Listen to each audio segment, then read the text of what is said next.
Buenas tardes. Vamos a ver a través de esta clase virtual y con el PowerPoint eh, una explicación muy básica y muy clara sobre la clasificación de las entidades locales y la organización de las mismas.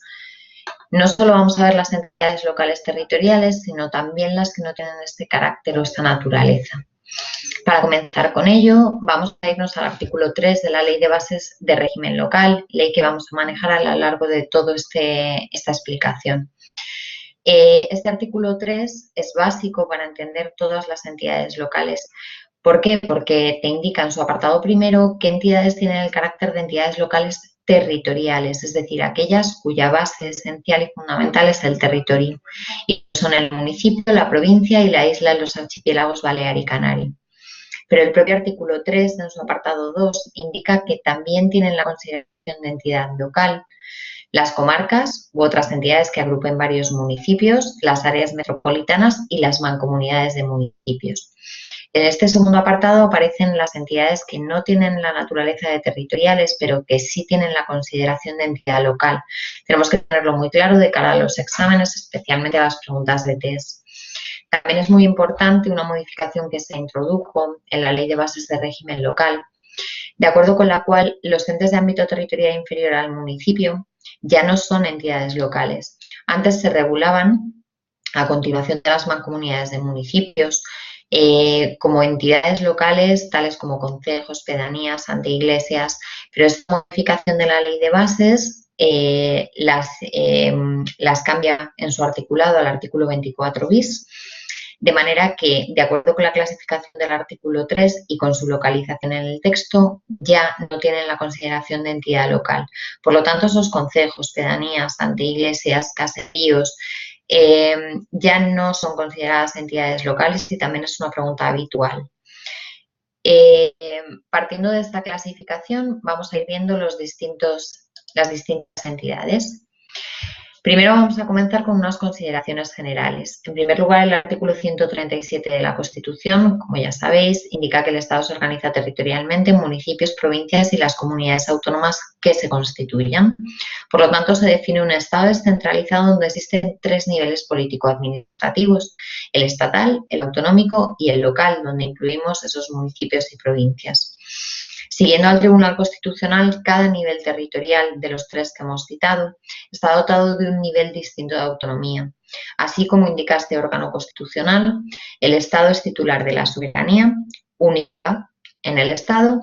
Las comunidades autónomas cuentan con lo que se llama autonomía política, mientras que las entidades locales son titulares de la llamada autonomía administrativa.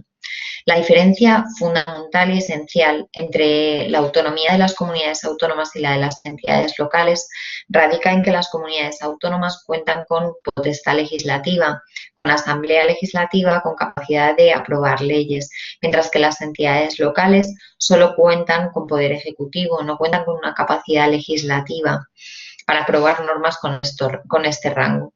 De hecho, si vamos más a menos, si os fijáis, con carácter general, ¿vale? El Estado cuenta con órganos pertenecientes a tres poderes: ejecutivo, legislativo y judicial. En las comunidades autónomas, como órganos propios, solo tienen órganos del legislativo, que es la asamblea, y del ejecutivo, presidente y consejo de gobierno. Y por último, las entidades locales solo cuentan con poder ejecutivo, ¿vale? Que está formado, como veremos con posterioridad, por distintos órganos como el presidente o el alcalde, o los plenos en los municipios y provincias. Tampoco el carácter competencial de los tres niveles territoriales se regula del mismo modo.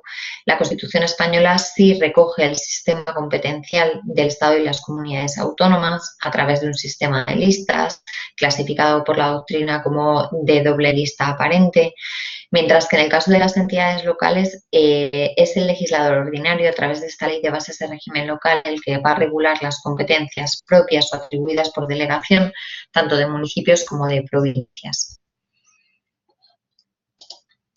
Partiendo de estas consideraciones generales, nos vamos a estudiar ya al municipio. Las definiciones del municipio las extraemos tanto de la Constitución como de la Ley 7/85. En primer lugar, la Constitución, en su artículo 141, las define como entidades locales con personalidad jurídica plena. Normalmente al alumno le cuesta mucho diferenciar a los efectos de memorizar la definición que la Constitución da para el municipio y la que da para la provincia, ya que para el municipio se indica que son entidades locales con personalidad jurídica plena, mientras que para la provincia se indica que tienen personalidad jurídica propia.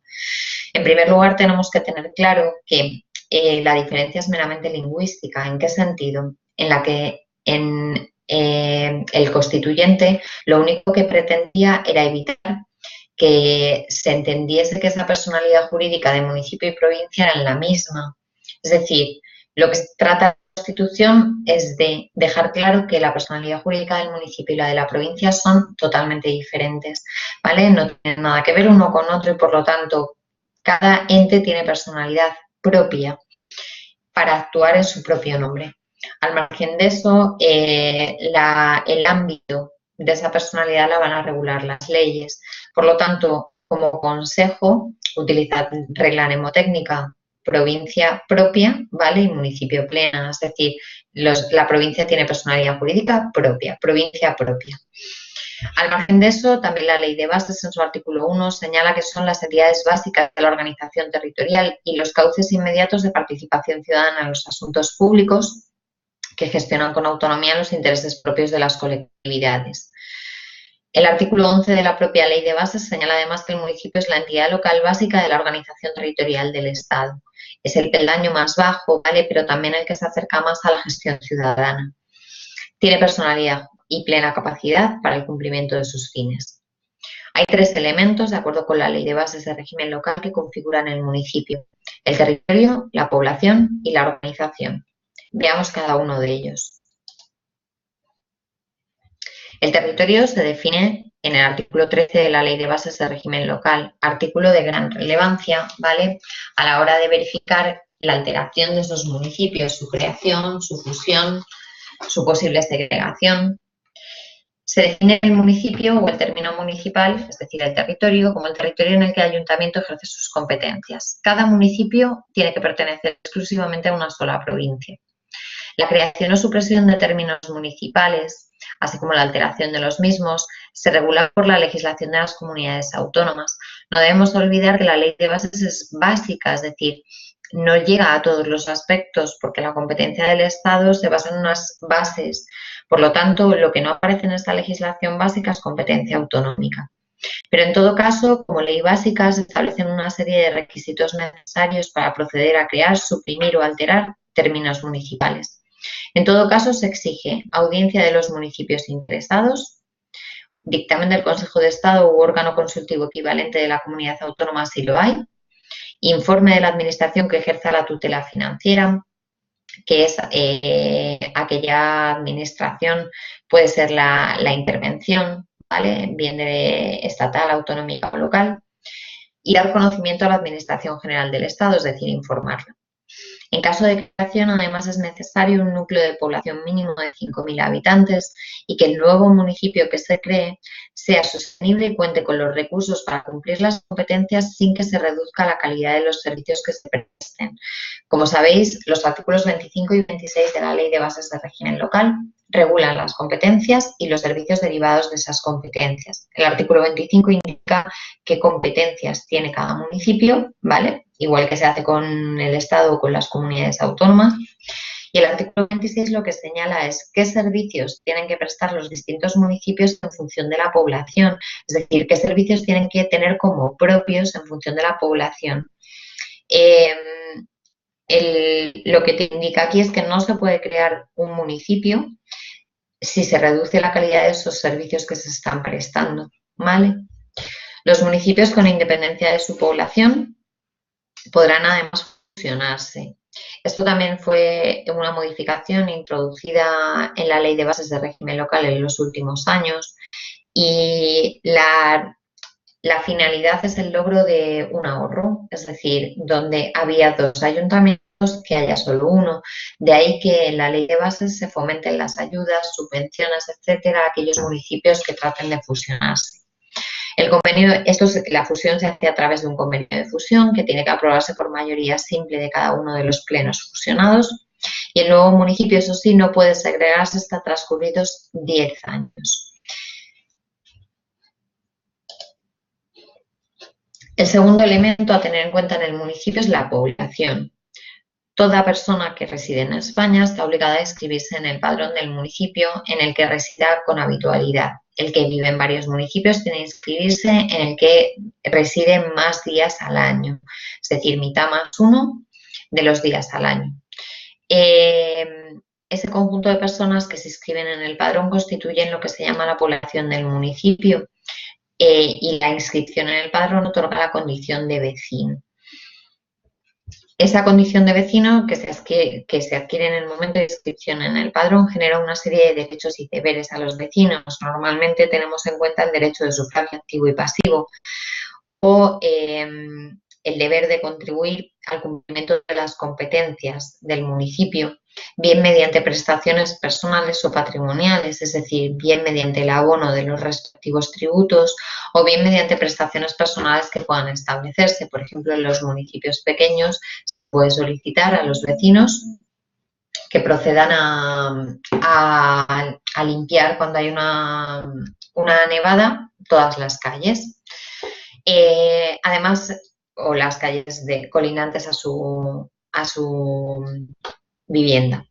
Además, el artículo 14 dispone que la denominación de los municipios, ¿vale?, podrá ser a estos efectos en castellano o en otra lengua española oficial, si bien siempre tienen que inscribirse en un registro estatal y publicarse en el BOE. El tercer y último elemento al que vamos a dar algo más de relevancia es el de la organización municipal. Partimos de la Constitución, que indica que el gobierno y administración de los municipios corresponde a los respectivos ayuntamientos, integrado por el alcalde y los concejales. Los concejales son elegidos por los vecinos del municipio mediante un sufragio universal, libre, directo, igual y secreto, ¿vale?, en los términos que establezca la ley, en este caso la LOREC. Los alcaldes son elegidos según la Constitución por los concejales o por los vecinos. Hay que tener mucho cuidado si nos preguntan si por la elección del alcalde según la LOREC o según la Constitución. La Ley de Bases, por su parte, completa este precepto constitucional, ¿vale?, de forma que las reglas generales en los municipios ordinarios, porque nosotros a la hora de estudiar la organización municipal tenemos que tener en cuenta que existen los municipios de régimen ordinario, que es por donde vamos a empezar, y luego hay que hacer referencia a los municipios de gran población y a los de concejo abierto, es decir, en función de la población pueden tener especialidades, bien porque superen cierta población, bien porque sean especialmente pequeños. Las reglas generales de un municipio de régimen ordinario son que en todos los ayuntamientos tendrán que existir alcalde, tenientes de alcalde y pleno. La Junta de Gobierno local existe en todos los municipios con población superior a 5.000 habitantes. Ahora, en los de 5.000 o menos, existe de forma potestativa si así lo acuerda el Pleno del Ayuntamiento o lo prevé el Reglamento Orgánico. El Reglamento Orgánico es el documento organizativo del Ayuntamiento, parecido a un estatuto de autonomía en la comunidad autónoma, pero en ámbito municipal dentro del respectivo ayuntamiento. También, si la legislación autonómica no prevé otra forma organizativa, existirán órganos de estudio, informe, consulta y seguimiento de la gestión. Al margen de estos órganos que constituyen el Ejecutivo local, es decir, el alcalde, los tenientes de alcalde, el Pleno y la Junta de Gobierno son lo que se considera parte del Ejecutivo, podemos hablar de órganos complementarios. En primer lugar, existe una Comisión Especial de Cuentas, que está en todos los municipios. Y en los municipios de gran población y en aquellos en que lo apruebe el Pleno por mayoría absoluta o lo disponga su reglamento orgánico, además existirá una Comisión Especial de Sugerencias y Reclamaciones, que es un órgano encargado de recibir esas sugerencias y reclamaciones sobre los servicios y competencias municipales. Vamos a ver cada uno de los órganos. Comenzamos por el Pleno, ¿vale? Según la Constitución hemos dicho que los concejales son elegidos por los vecinos mediante sufragio universal. Si nos vamos a la LOREC, en ella se señala que cada término municipal constituye una circunscripción y se establece un número de concejales en función de una escala por población. Es decir, hay un mínimo de 3 concejales hasta 100 residentes y un máximo de 25 de 50.001 a 100.000.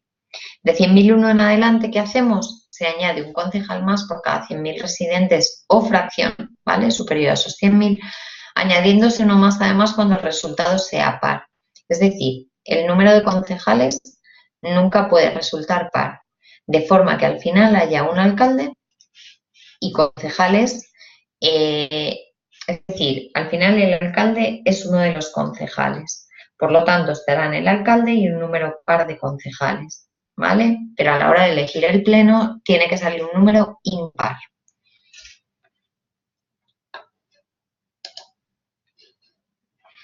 Este alcalde, según la Constitución, como ya hemos dicho, es elegido por los concejales o los vecinos.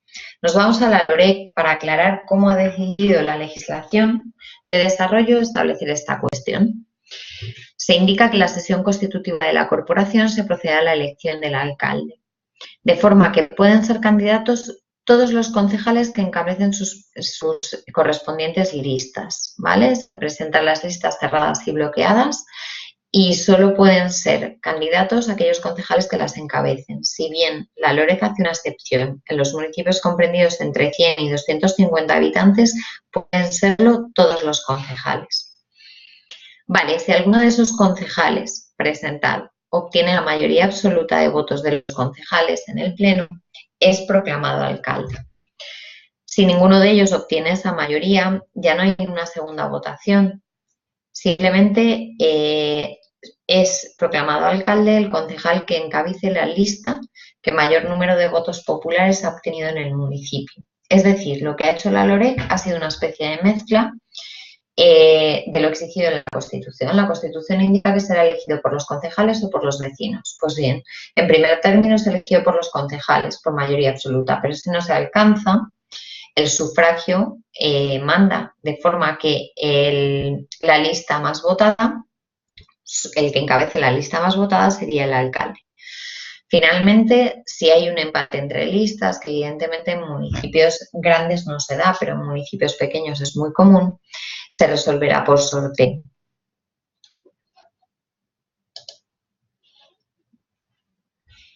El siguiente órgano es la Junta de Gobierno Local, ¿vale? Esa Junta de Gobierno Local se integra por el alcalde y un número de concejales no superior al tercio del número legal de los mismos, nombrados y separados libremente por el alcalde dando cuenta al Pleno.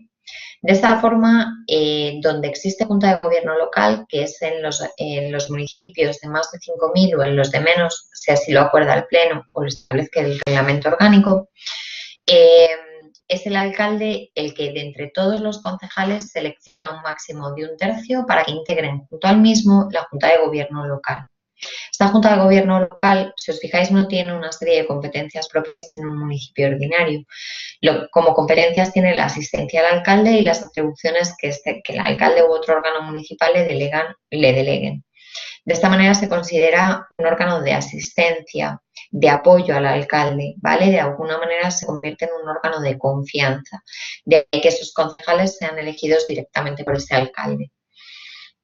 Los tenientes de alcalde son los que sustituyen por orden de nombramiento en los casos de vacante, ausencia o enfermedad al alcalde y son designados por este, ¿vale? Si hay Junta de Gobierno Local, el alcalde designa a los tenientes de alcalde de entre esos miembros de la Junta de Gobierno Local.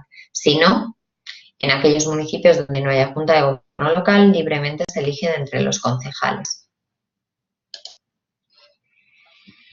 Como os he dicho al inicio de esta explicación sobre la organización municipal, hasta aquí hemos visto lo que es la organización general de un municipio de régimen ordinario, pero ahora tenemos que diferenciar los municipios de gran población. Esos municipios de gran población aparecen clasificados en el artículo 121 de la Ley de Bases de Régimen Local, de forma que hay que tener muy claro qué se considera municipio de gran población. Los dos primeros supuestos que prevé la ley son automáticos, es decir, son municipios de gran población aquellos que superen los 250.000 habitantes, por el mero hecho de superar esos habitantes. Pero además también lo son de forma automática los que sean capital de provincia y además superen los 175.000 habitantes. En estos dos supuestos no es necesario ningún requisito más, ¿vale? Se valora el censo y a partir de ahí pasan a tener esa consideración. Por su parte, los dos segundos supuestos sí necesitan requisitos añadidos, ya que también son municipios de gran población los que sean capital de provincia, capital autonómica o sede de instituciones autonómicas, Cuando hablamos de instituciones autonómicas hablamos de asamblea, consejo de gobierno, pero en este caso no es automático, tienen que decidirlo las asambleas legislativas a iniciativa de los ayuntamientos. Lo mismo pasa con el último supuesto. Los municipios cuya población supere los 75.000 habitantes, siempre que presenten circunstancias especiales, podrán serlo siempre que así lo decidan las asambleas correspondientes a iniciativa de los ayuntamientos. Es decir, para tener clara esta clasificación hay que entender que los primeros dos supuestos son de consideración automática y en los últimos hace falta que lo decidan las asambleas. Cuando un municipio, de acuerdo con las cifras oficiales de población, ¿vale?, resultantes de ese padrón, alcance la población requerida para la aplicación de estos municipios de gran población, la nueva corporación dispone de un plazo máximo de 6 meses para adaptar su organización a las consideraciones de este título de la Ley de Bases.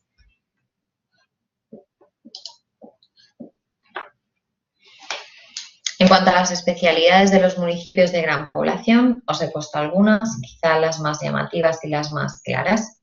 La primera, el Pleno cuenta con un secretario general y dispone de comisiones, ¿vale?, que están formadas por los miembros que designen los grupos políticos en proporción al número de concejales que tienen en el Pleno, es decir, en proporción a su importancia numérica.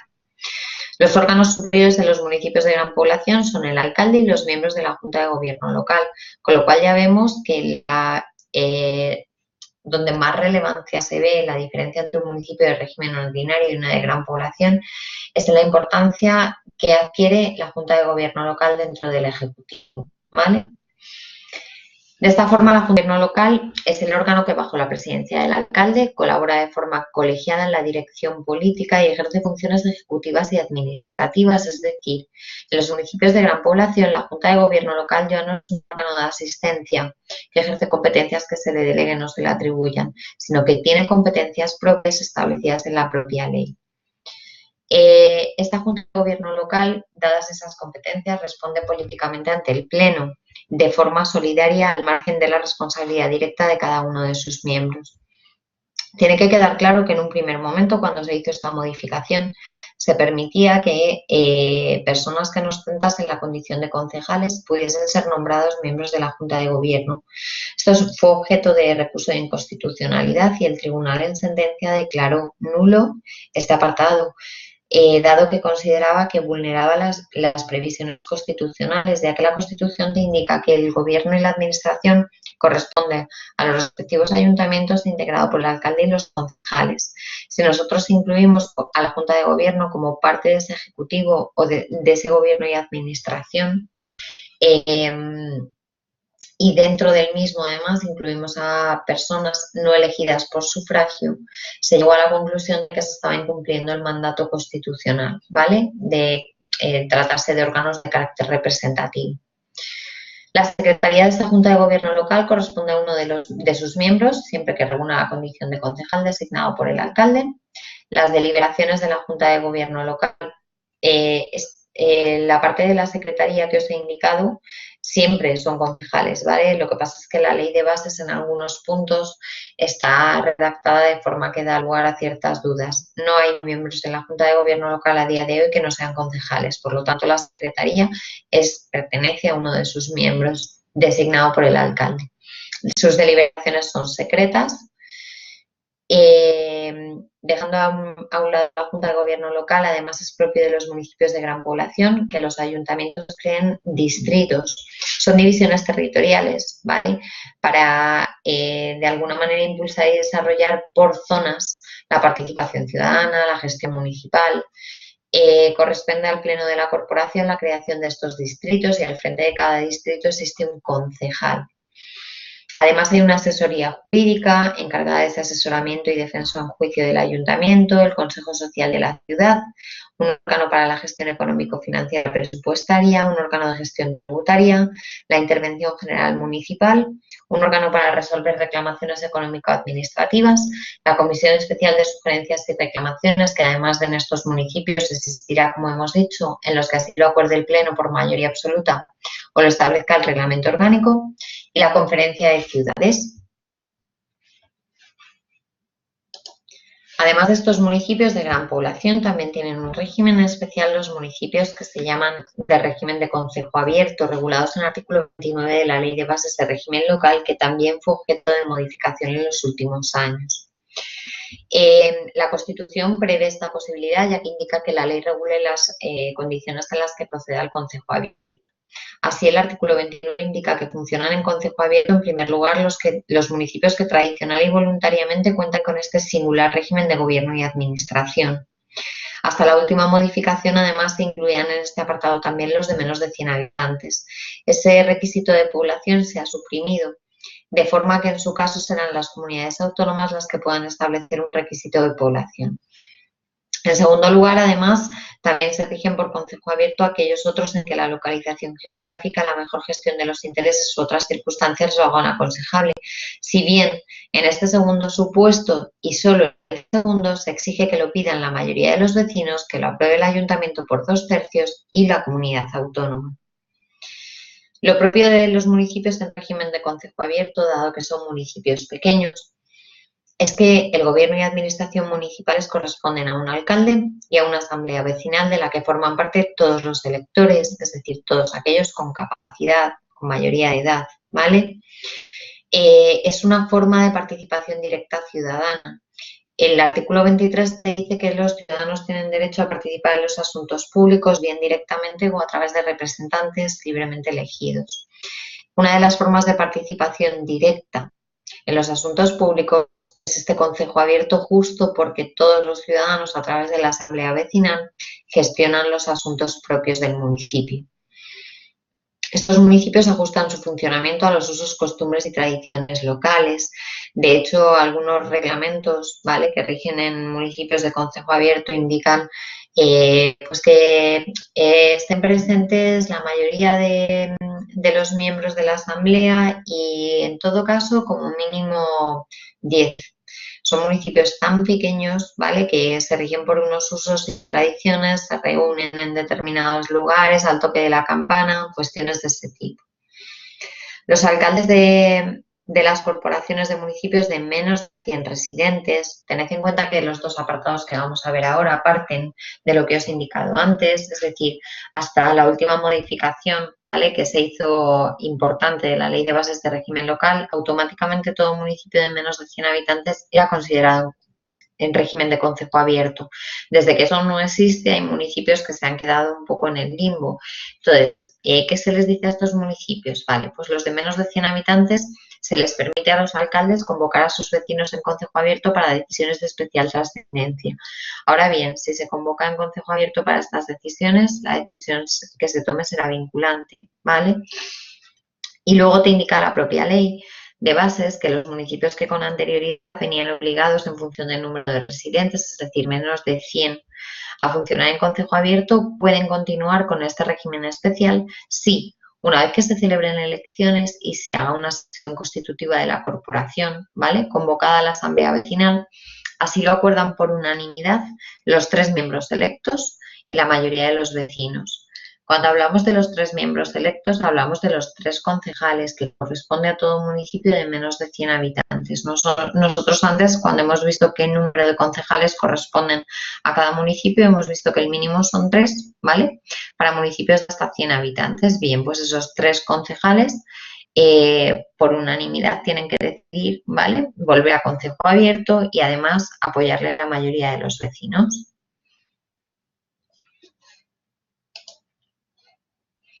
Dejamos al municipio para pasar a la segunda entidad local territorial, que es la provincia. Respecto a la misma, hay que conocer muy bien la definición de provincia que da el artículo 141 como entidad local con personalidad jurídica propia, determinada por la agrupación de municipios y división territorial para el cumplimiento de las actividades del Estado. Ya sabéis que la alteración de los límites provinciales requiere ley orgánica. Si os fijáis, mientras que la alteración de los límites municipales exige requisitos tales como dar conocimiento a la Administración del Estado, informe de la Administración, dictamen del Consejo de Estado. En este caso, ¿vale?, se necesita ley orgánica. Hablamos de un escalón superior en el ámbito territorial. La provincia es una entidad local determinada por la agrupación de municipios según la ley de bases, con personalidad propia y plena capacidad para el cumplimiento de sus fines. Además, la propia ley de bases indica que los fines propios y específicos de esta provincia son garantizar los principios de solidaridad y equilibrio entre los municipios, ¿vale?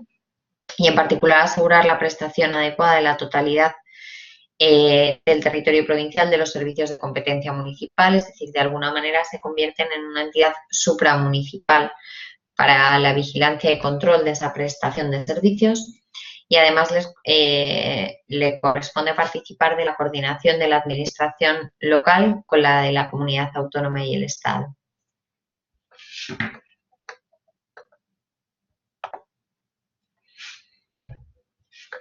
En la organización provincial distinguimos que el gobierno y administración, de acuerdo con la Constitución de la provincia, le corresponden a la Diputación u otra corporación de carácter representativo.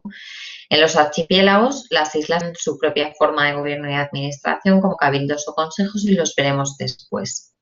En la organización provincial se responde a las siguientes reglas. En todas las diputaciones existe presidente, vicepresidentes, junta de gobierno y pleno. Es decir, aquí la junta de gobierno no va por población. Toda provincia tiene junta de gobierno.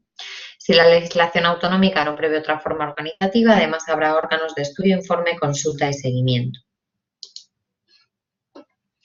Comenzando por el Pleno de la Diputación está constituido por el presidente y por los diputados.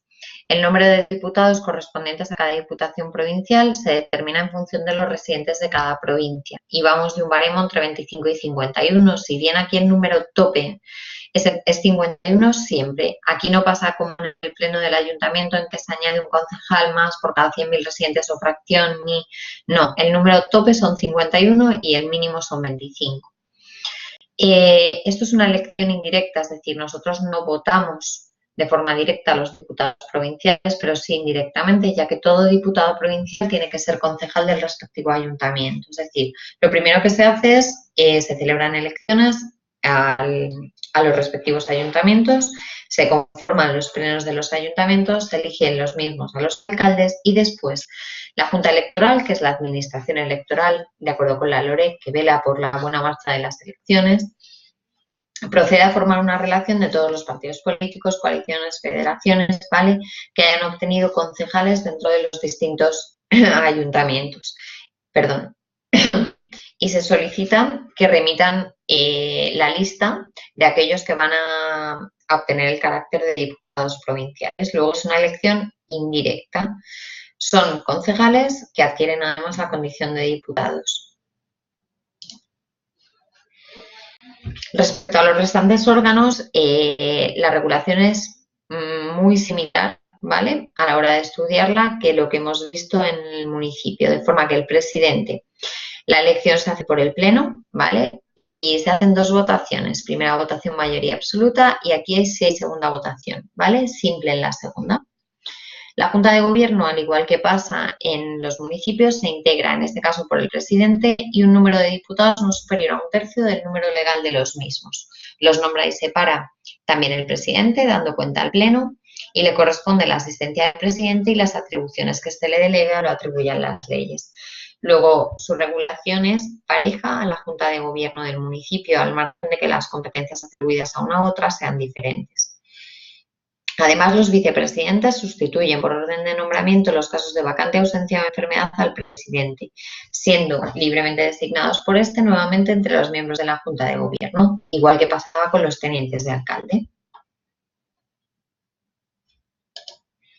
Este es el régimen general, el que hemos visto hasta ahora, una diputación de carácter representativo conforme a los órganos que hemos señalado.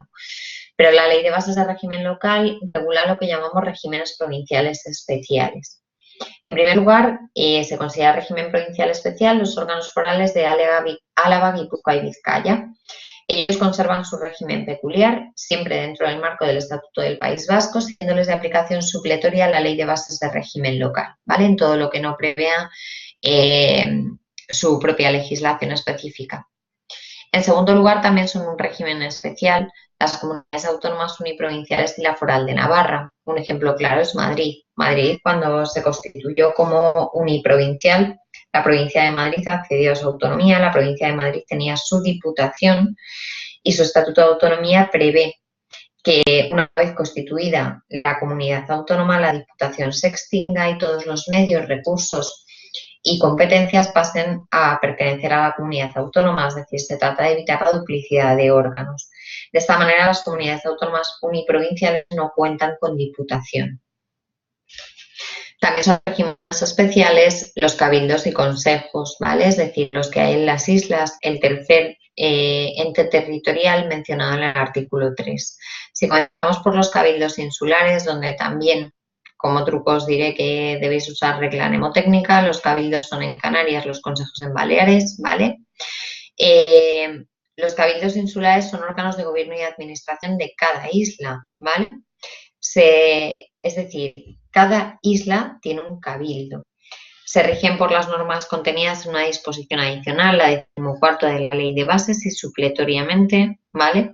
Por las normas que regulan esa organización y funcionamiento de las diputaciones provinciales. Además, en el archipiélago canario existen lo que se llaman mancomunidades provinciales interinsulares, que representan los intereses de las provincias. En Baleares están los consejos insulares, en concreto Mallorca, Menorca, Ibiza y Formentera, ya que Cabrera no está ligada administrativamente a Mallorca. A estas son de aplicación también las normas de la Ley de Bases de Régimen Local que regulan el funcionamiento de las diputaciones y siempre de conformidad con el propio Estatuto de Baleares. Y para acabar este tema y esta exposición, como hemos empezado con el artículo 3 y hemos visto ya el municipio, la provincia y la isla, vamos a ver lo que el apartado 2 clasifica como otras entidades locales, es decir, las entidades locales no territoriales o de existencia potestativa o facultativa. En primer lugar, lo son las comarcas u otras entidades que agrupen varios municipios. Se definen como entidades locales cuyas características determinan intereses comunes precisados de gestión propia o demandan la prestación de servicios en dicho ámbito. Son las leyes de las comunidades autónomas a las que corresponde establecer en el ámbito territorial de las comarcas la composición y el funcionamiento de sus órganos de gobierno. La iniciativa para la creación de una comarca podrá partir de los propios municipios interesados, si bien nunca puede crearse una comarca si a ello se oponen 2/5 partes de los municipios que representen al menos la mitad, ¿vale?, del censo electoral. Cuando la comarca puede agrupar municipios de distintas provincias, es necesario el informe de las diputaciones.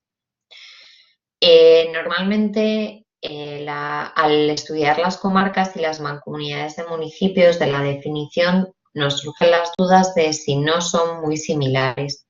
Una de las principales diferencias, al margen de las diferencias administrativas que fije cada una de las legislaciones autonómicas, es que las mancomunidades de municipios sí admiten que las conformen municipios de distintas comunidades autónomas. En el caso de las comarcas, no.